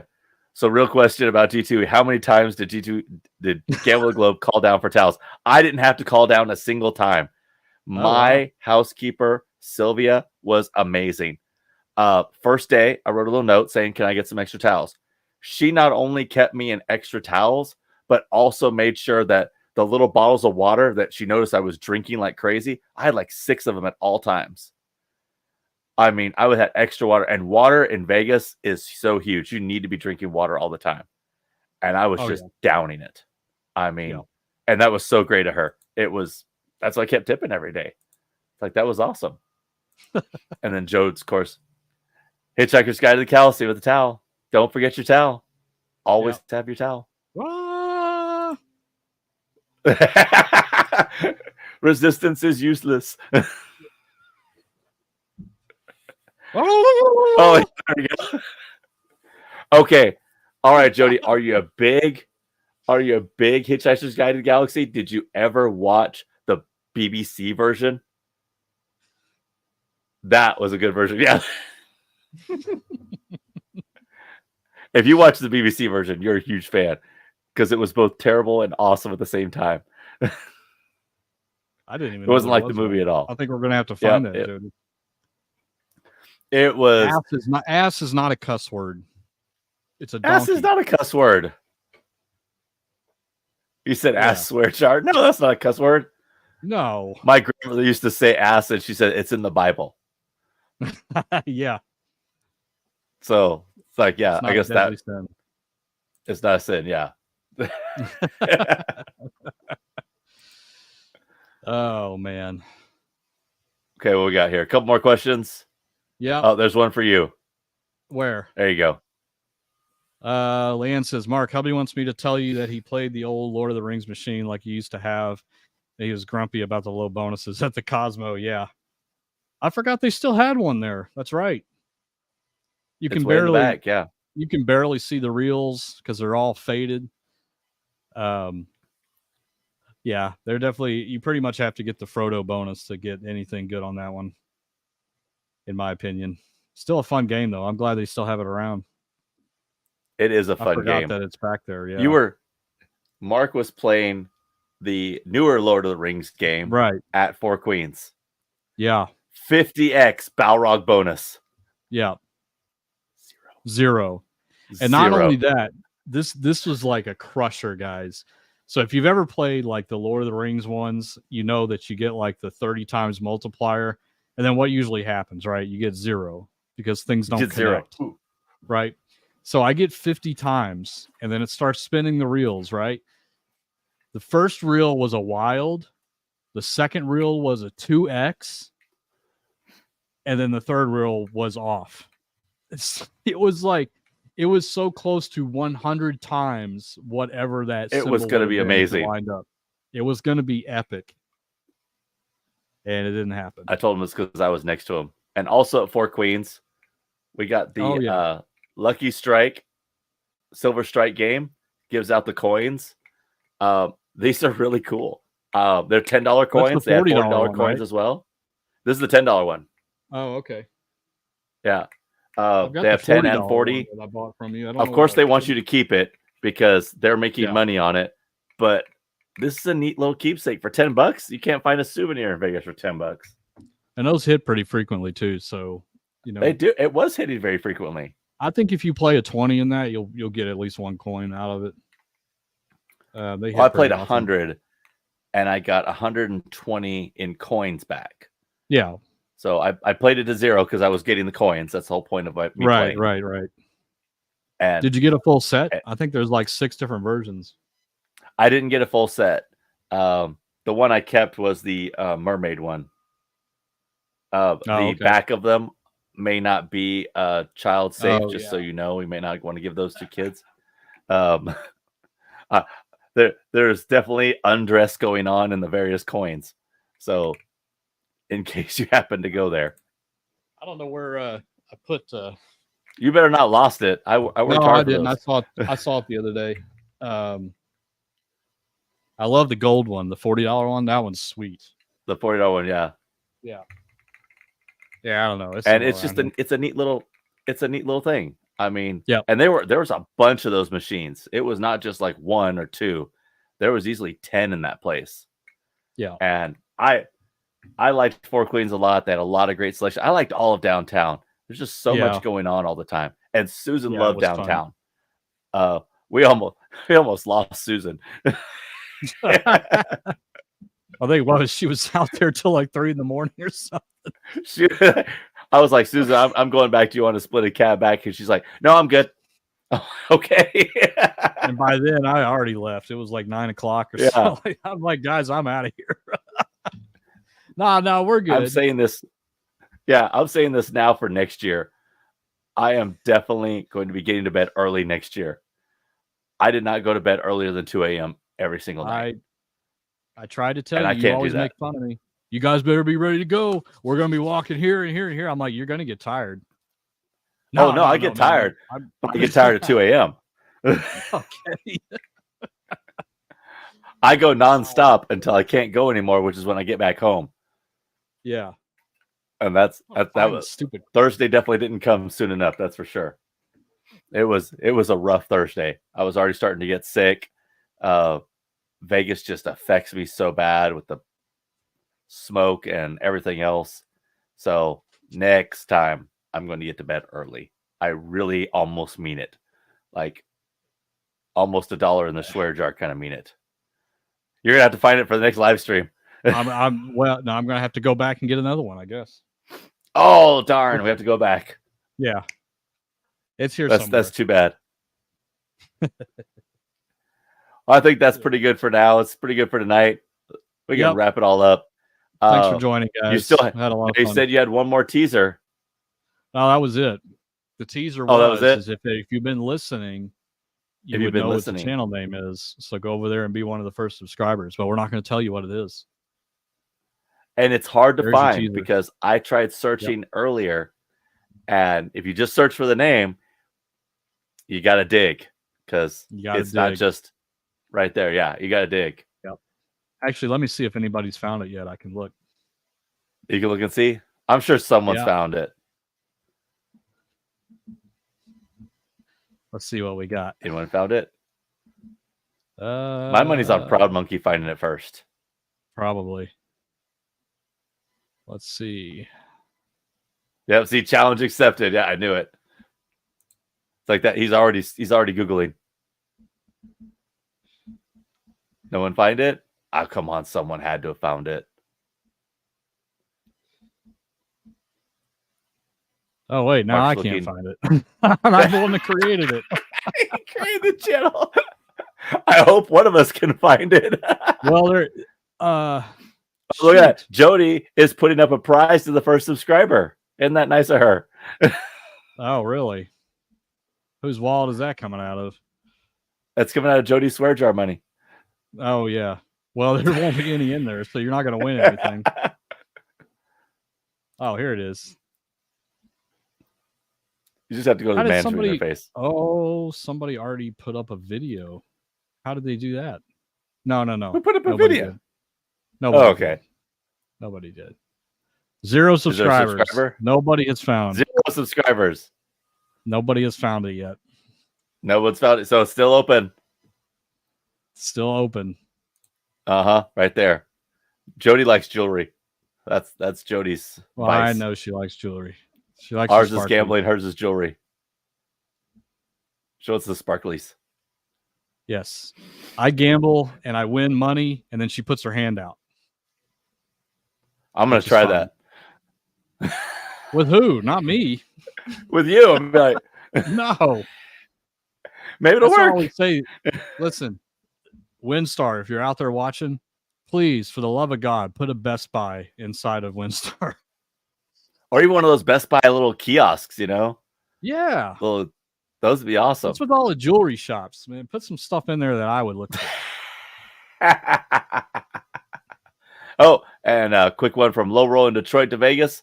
Hit his first $1,000 credit bonus on Double Top Dollar this week. All right. He posted that on his channel, and I made sure to mention him because him and Grant have been 5 line. Of course, it's the 5 line. God, you people. I love it that you're listening to that because that is, if you ever wanted to get the 1,000, if you've ever wanted to get the 1,000 credits, you got to play the 5 line version. The odds are substantially higher on that one than any other version. That is the one. It's getting hard to find, though. Getting harder to find. It sucks, but what can you do? What can you do? All right, gang, we're going to go ahead and wrap it up for tonight. Thank you all for coming. Thank you. so much. Thank you, Mark. Appreciate you. We're gonna be doing so much more. Oh yeah, and we're gonna have a lot of fun. I'm excited. In 2 weeks, I go down to Mark's place, and we will be doing some video and be looking for that first video right about then. You know, that's right about first time it'll be released. That's when we're gonna start it. It's gonna be huge. Well, yes, sir. Yeah, I'm excited. I am too. We're gonna have a lot of fun. So much. That's the main thing, is fun. We're gonna have a lot of fun. Yeah, and I hope you guys will be part of it. Make sure you send us an email if you want to be part of it. Gamble smart, gamble safe at gmail.com. There you go. And big thanks to Tammy and Susan, our great moderators. Thank you to all of you. And remember to gamble smart, gamble safe. There we go. Have a great one, guys. We'll see you on the next live stream. Have a good night, guys. And we do our outro where we just